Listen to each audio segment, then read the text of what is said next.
So who here wants to hear about generative AI? Because that's why we're all here, right? All right, we are gonna start this talk. You guys can hear me? We're gonna start this talk with both good news and bad news. We're gonna start with the bad news first. The bad news is I'm starting this talk with a homework assignment. Boo, right? I want each of you to take out your phones or get a piece of paper, and I want you to write down a number between 1 and 10 of how hesitant you are about generative AI, how skeptical you are. 10 being, this thing freaks me out, I don't even know why I'm at this talk. 1 being, I practically invented ChatGPT. 5 being aligned with your peers. So what number did you guys start writing? 4, 3, 4, 5. Okay, 5. You guys are pretty comfortable. Good. That's why we're here. Let's talk about all the ways you can use generative AI for your business. You can use it to automate all the repetitive tasks like customer service, stock notifications. You can use it to save time for your business writing, like business emails or marketing materials. You can even have it come up with creative ideas that nobody else is doing. So who's using it for all of these areas? Some, majority not. Okay, why not?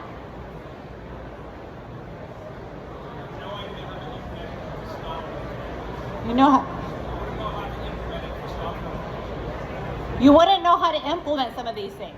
All right. Well, the key is having good prompts. If you prompt it correctly, you will be able to get the right input. So, here's the good news. I have a free intern for each and every one of you. Now, this intern works super fast, faster than any human. This intern will work nights and weekends for you. And this intern is free. Who wants this intern? Well, as long as you have internet access, you can guess it based on this talk topic. You can use generative AI to basically outsource all the things you would give an intern. Now, why do I give that analogy? Because sometimes when people get frustrated with Gen AI, when they get intimidated, they think this sucks and I have to learn how to use it.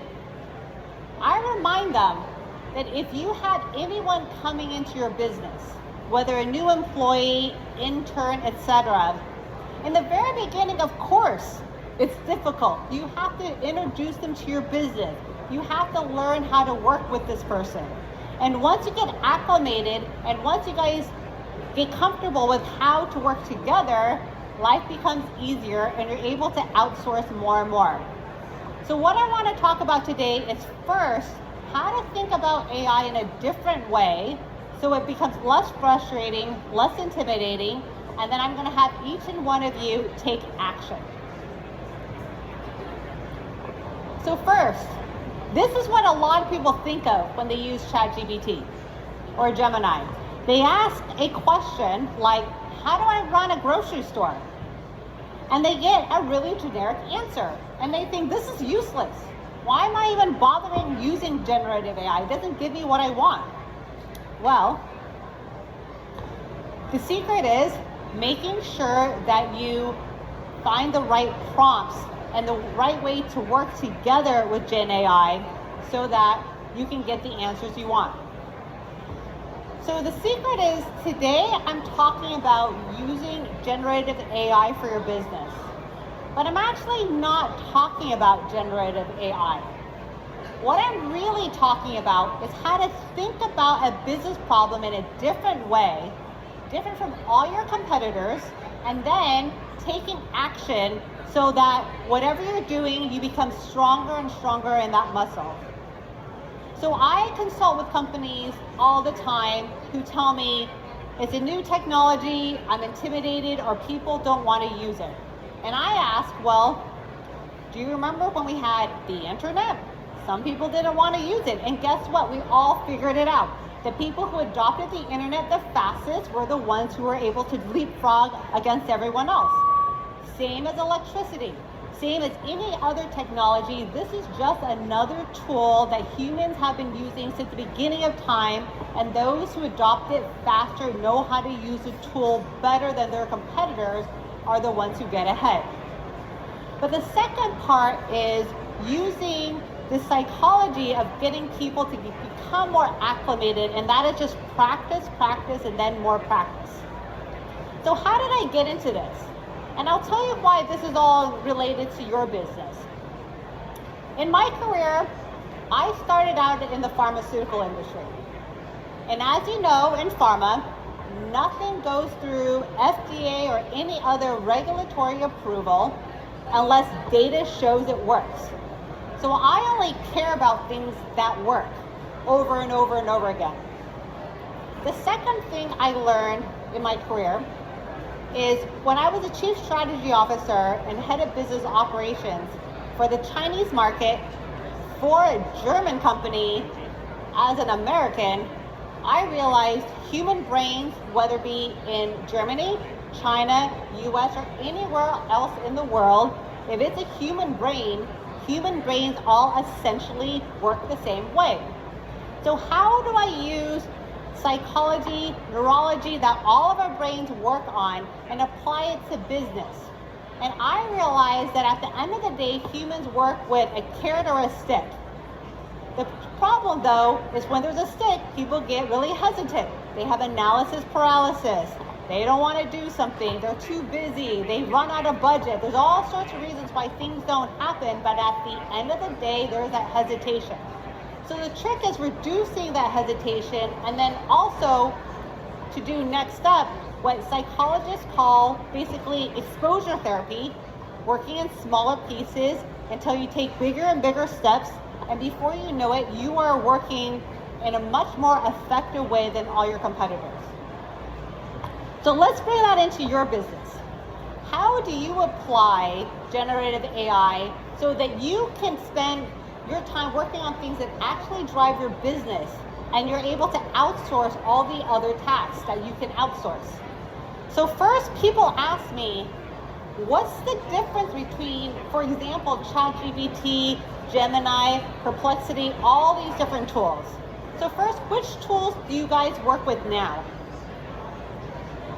ChatGPT. Who uses ChatGPT? Everyone. Who uses Gemini?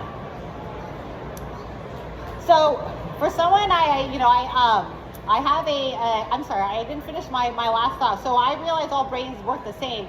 I actually use that neuropsychology into business. So I joined a completely different sector. I joined tech, and I joined Google, which is why I'm very familiar with Gemini. And at Google, I applied these neuropsychology tricks into business, where I was eventually in charge of $500 million worth of revenue using these universal brain mechanisms to drive business. And I say this because people know about ChatGPT, and I would say ChatGPT is excellent in terms of conversation, business writing, creativity. Some people have asked, and one of you had asked earlier about quantitative data. So for example, if it wants to do calculations, predictions, what do you do? Well, Google Gemini is another free tool. You have the paid version and the free version. And what it will do is have more data-driven results. For example, it's good for sales forecasting. And it's good for, trying to figure out kind of technical answers to questions. So what I'm going to have each one of you do is take this into practice. So I'm going to challenge you here. I'm going to let you use either ChatGPT, which is what everyone seems to use, or you can try Google Gemini now. You just literally search Google Gemini. Here's what we're going to do today. I promised that I was going to talk about tips and practical tips so that you can prompt generative AI better. And I have 10 tips here. But I can tell you these 10 and you're going to walk away and forget them. So I'm going to take action. I'm going to have you take action and how you actually use one of these tips for a business problem that you have right now. So I'm going to go through all 10. But what I want to do before I go through all 10 is for each of you to either be on ChatGPT, Gemini, think of one business problem that you want to learn more of, that you hope generative AI can help you with. And I want you to take one of these tips and start crafting the right prompt and see what kind of answers you have. Now, I know these are a bit vague. I'm going to go through all 10. So I suggest actually listening to all 10, seeing which ones you can apply to your business. And at the end, we're going to see what kind of answers you come up with that hopefully are different than the answers you've gotten in the past. So, first one, be clear and be specific. Oftentimes when people are new to ChatGPT or Gemini, they give really vague questions like, tell me about customer service. And they get very vague answers and they think this is useless. Well, yes, just like an intern, you have to be very specific about what you're asking so it has context to give you very specific answers. So a better example would be, what are the top 3 customer service tips for a small grocery store business in this particular neighborhood catering to this particular audience? Then it knows how to specify the answer. Tip number 2, provide better context. So again, if you specify, I am looking for the top 3 innovative ways or 3 trends or whatnot, if you have it something very specific with context of what you're looking for, you're able to get a more specified answer. Third tip, use roles. I love doing this because, for example, you can ask AI as a grocery store marketing expert. So it knows, put on the marketing hat. What would you suggest for attracting more customers during the holiday season? Because it knows how to craft it in a certain language. And the trick is you can take that and actually give it to your head of marketing or give it to your agency to create the craft in the right industry language. And thus the answers become a lot more actionable. Number 4, refine the output. Sometimes people generally know what they want to learn about, but they don't know where to start. So for example, if you ask, how can I improve sales? It's not working. I don't know where to start.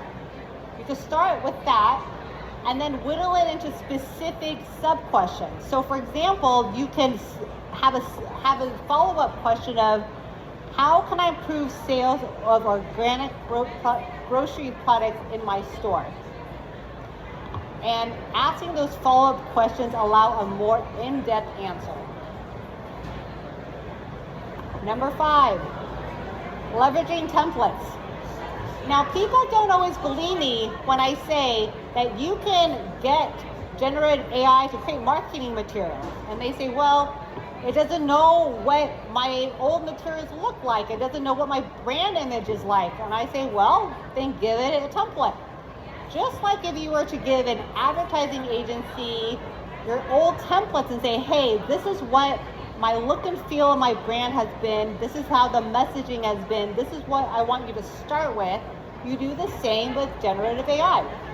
And you can upload templates for it to work with. Number 6, breaking down complex tips or complex questions. So some people might ask, hey, how do I market my grocery store? That is way too big. You gotta find it in subsections. So for example, you can ask, how can I market fresh produce specifically? Or you can ask, what social media tactics work best for small businesses? And it helps create a more focused, more actionable result. Number 7, the right tone. Now, sometimes if you're writing an email to your most important customer, or you're writing an email to your boss, or you're writing an email to your coworker, there's different tones that you want to use, right? So you can say, hey, write something more friendly, write something more formal, write something that's, that's attractive to my target audience. And by doing so, you can customize the type of answer you get back. Number 8, what I love using generative AI for is coming up with creative answers. So if you want to have creative ideas, you can ask for it to give you lots of different ideas. So for example, imagine a community event hosted by a grocery store. So you're giving context. What are activities that can attract families? So we could list out, and what I personally like to do is say, give me 30 ideas. You're not going to like all 30, but 1 or 2 are going to be something a little out of the box. And as a pro tip, you know what I personally do? If I need to get a birthday present for my 2-year-old nephew and I have no idea what 2-year-olds like, I will actually say, give me 20 ideas for a 2-year-old boy that is educational. And it can come up with really cool ideas. Number 9. Here's something that comes up a lot with generative AI. People say, well, the answers are not correct. It's wrong, or, I want to make sure it's accurate and I can't guarantee it's accurate. Well, correct. But again, if you think of an intern, when you ask an intern to do research for you, you would double check, right? You would proofread and make sure it makes sense. In fact, when we write emails, we also double check our work, right? So of course you have to double check. So checking the resources and making sure the data is correct is something we already do anyway. We can't blame AI for getting wrong answers, because we should always be double checking anything from anyone that we get information from. And number 10, let's experiment with the different prompts, meaning sometimes you use one prompt, it's not getting you what you want, try a different approach. So, we have all 10. Who here heard a tip that they had never considered before in prompting Gen AI? Good. Who has looked at all these 10 and thought, I use all of them already? Okay, I got a half. Well, the secret is you could go on Gen AI and ask, give me another 20 tips of how to prompt. So the lesson in that is that today is about how to prompt Gen AI, but it's actually not about prompting Gen AI. Because the reality is anyone could have just done a Google search or AI search and just asked, like, how do I best prompt? But guess what? So can your competitors. What your competitors are not doing is thinking about all the ways Gen AI can help you in your business today so that you can spend your time focused on your business. Because people understand that AI is helpful, but not everyone takes action and actually use it. So the first step in getting people to actually use it, I had asked earlier for you to think of one business problem, take a prompt you don't usually use or have never used before, and ask it a question. So how many of you have already used Gemini or ChatGPT and asked the question already? Okay, it sounds like most people need more time. So I'm gonna say 1, 2, 3, go. And at go, I want each of you to write down a question that you have related to your business and use any of these tips. 1, 2, go. And whoever has an answer that they are satisfied with, they feel it's helpful, raise your hand. Oh, that was what, 3 seconds? 4 seconds? Who else? Okay, now it's 10 seconds. 10 seconds. 10 seconds. Look how fast that was. Who is not done yet? Okay, one person in the whole audience. I mean, if you think about how fast you can get information that is helpful to you, imagine all the things you're doing manually that you can outsource to generative AI. And again, the secret is not how to craft the right questions. It's important. It'll give you better answers, but that's something your competitors can do also. What they don't do, typically, is actually put it to use and take action. So now, I want to ask a question again. How scary, how intimidating is generative AI? Going from 10 being terrifying, 1 being super comfortable, 5 being just like your peers. 3, 2, 1, 5. Now think of the number you have, and then look at the number you wrote down at the beginning of this talk. Whose number has changed? Okay, a good half of you. Why? You actually did it. Why else?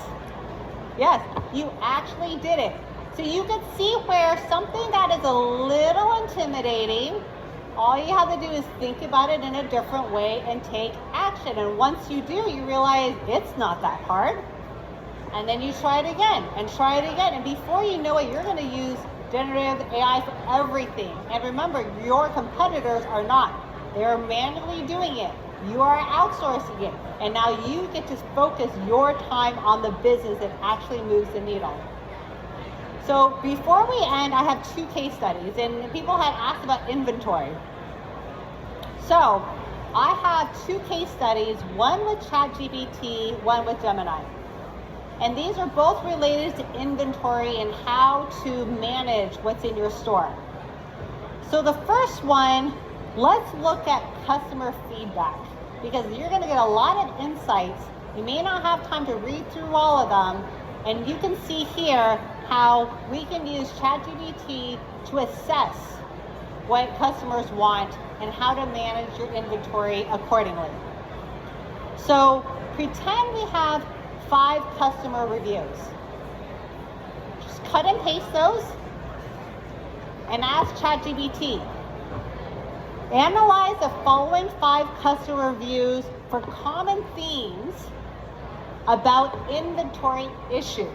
You're getting specific here, and suggest ways to improve the availability of organic products. Again, you're getting very specific, and out pops answers that will help you identify common themes, so you don't have to read it and organize it yourself.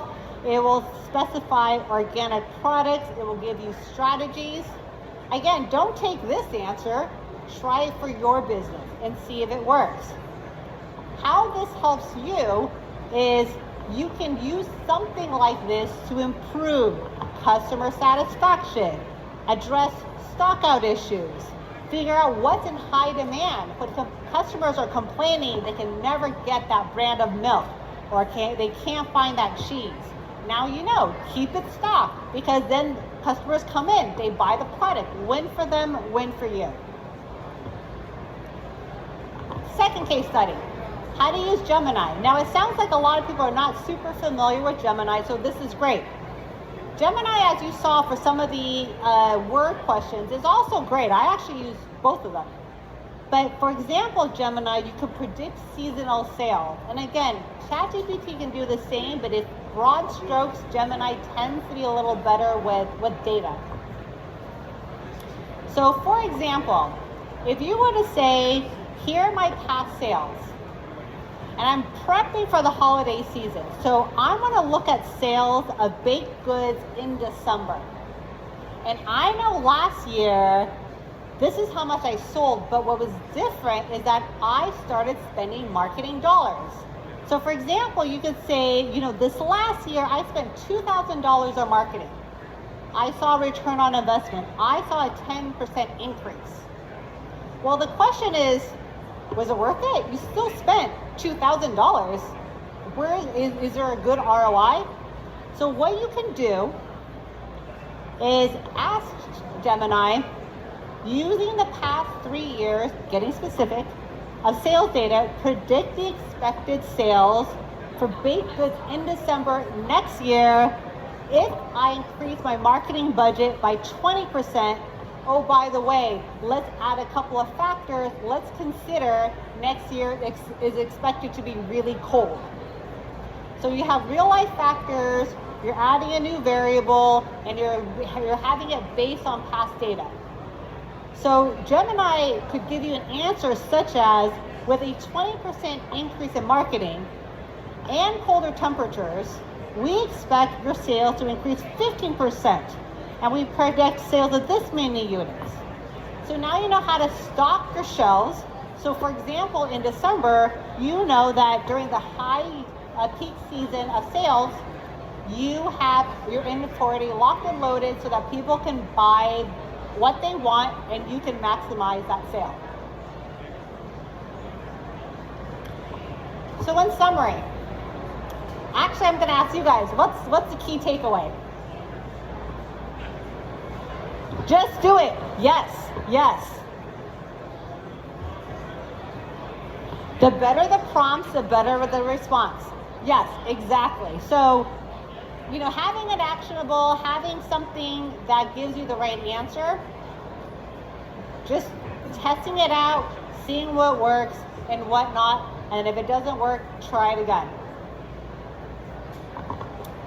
Here's my contact information. I love talking about this stuff. I love talking about neuropsychology, applying it to your business, how to use it for not only trying new tools, but in getting your organization to use new tools. So the reason it's strategic growth factor, as you know, back in biology class, you have growth factors that help cells grow. So if you strategically place that in your business, your whole business flourishes. So I'm going to leave